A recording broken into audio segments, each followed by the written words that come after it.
Hi kids, this is Pastor Wayne here, and I am so excited to talk to you guys this morning. And we're at home here, and I've got my daughter Tiara here, and we don't have to be socially distant because we're in the same family. And we're here in her studio, in where she does her art and works on her schoolwork. And Emma is running the camera this morning. So we just want to tell you a story because it's a special day today. And you might have heard what today is called. It's called Palm Sunday. And I want to explain to you why it's called Palm Sunday. And while I do that, Tiara is going to draw a picture that's going to help us to take the words from the Bible and put it into a picture in our minds. Because you know how helpful that is, because God uses our imaginations and he helps us to kind of think and envision Jesus here with us. So, Palm Sunday, we find the story in the Bible in Matthew, Mark, Luke, and John. And so I want to read out of the book of Mark, and the story is told by Mark about Jesus coming to Jerusalem. And this is going to be where the big event happens, because it's all leading up to Easter, which is what we celebrate next Sunday. And he goes up and he came to Bethany. It's a little town outside of Jerusalem. And he says, we're going to go into Jerusalem. There's going to be a big celebration there. It's almost like Christmas, like it's called the Passover. And he says, we're going to go in there, and I want you to go into the village ahead of you. This is what he says to his friends, his disciples, it says. And just as you enter it, you will find a colt tied there, which no one has ever ridden. Colt is another word for donkey. And if anyone asks you, why are you doing this? He says, I just want you to walk up to a random donkey and untie it. And when they ask you why, say, the Lord needs it. And we'll send it back to you shortly. So we're just borrowing it. They went and found a colt outside in the street, tied at the doorway. And as they untied it, some people standing there asked, why are you doing that? Untying that colt. And they answered, as Jesus had told them. They said, oh, Jesus just needs to borrow it. And the people let them go. That's amazing. Isn't that cool? Jesus knew exactly what was going to happen in the future in another place. And that's the power of God. That's the power of Jesus. He knows what's going to happen ahead of things happening. And you know what? That is so amazing for us, because whether we're adults or kids, as human beings, we don't know what's going to happen in the future. And we're going through times right now where a lot of people are going, we don't know exactly what's going to happen. And you might, as kids, you might be going, what's going to happen in the future to your mom or your dad or to other adults? And as adults, we say, well, I think this is going to happen, but we don't know exactly. But God does. And just like he knew there was going to be a donkey tied up, and they were going to ask him about it, and they were going to bring it to him, he knows what's going to happen in our lives. So, I'll keep reading the story. Then it says, many people spread their cloaks on the road, while others, when they brought the colt to Jesus, they threw their cloaks over it, and he sat on it. So they took their jackets, and they put it on top of the donkey. And then Jesus went, and he rode it. Instead of riding on a saddle, he rode on their coats.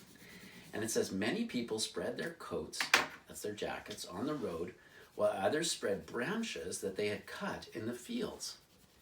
It's like palm branches they cut. So that's why we call it Palm Sunday, because people cut branches and they put it on the road in front of Jesus. And then it says, those who went ahead and those who followed shouted, and they waved palm branches. They said, Hosanna! Blessed is he who comes in the name of the Lord. Hosanna! Now what does Hosanna mean? Hosanna means the God who rescues us. It's a God who comes and saves us and helps us. And they looked at Jesus, and even though these people didn't know exactly what they were saying, we know that we have a God, we have Jesus, who's alive, who knows us, who's with us, and he already knows the future, and so he's going to help us through the future. Can you imagine if you know what the future is? You know what to do to help people through to the future. What's going to happen tomorrow? What's going to happen next week? What's even going to happen in the next hour? So here's Jesus riding this colt. And back then they used to have big celebrations when big kings would come in. Kings would ride on a big horse. And here they are. Instead of a big horse, Jesus is saying, I'm not going to be high up and apart from you. I'm going to be near you. I'm going to be riding on a colt close to you.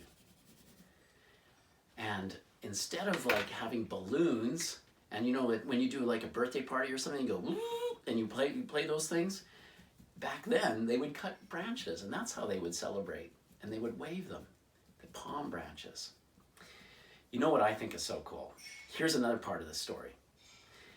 If you look in the Bible and you go back in the Bible to the earlier part of the story, and as we know, the Bible was written, it's all one story, it's all about Jesus, but it was written by many different people over the years.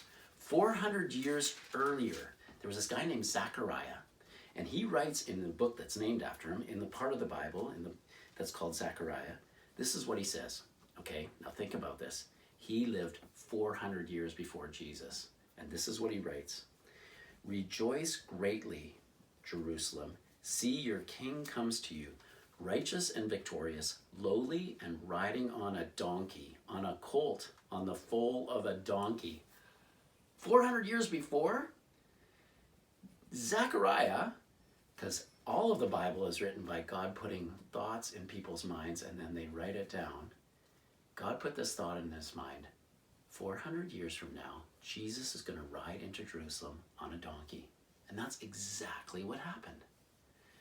God knows exactly what's going to happen. If he knows from 400 years ago, and he knew for his disciples that they were going to find a colt, he knows what's going to happen in our lives. And his invitation to us is to pray, to talk to him. And there's a lot of time where all of us are cooped up at home. And we've got time to just in our minds imagine Jesus is with me. We can even imagine him being on a donkey next to us. And we can pray to him. And we can say, Jesus, I know that you know the future.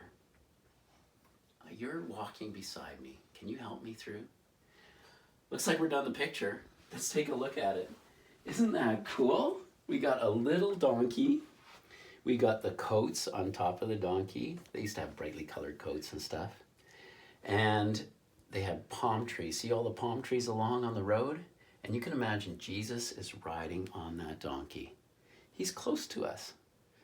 And that's an amazing thought for all of us. So I hope this week and today, you kids can know that as you celebrate Palm Sunday, that means that Jesus is with you and for you, and he is walking beside you. You can even imagine that he's there walking on a little colt next to you. And we can celebrate because he'll never leave us, and he's beside us as we go through our days. Have a great week, kids.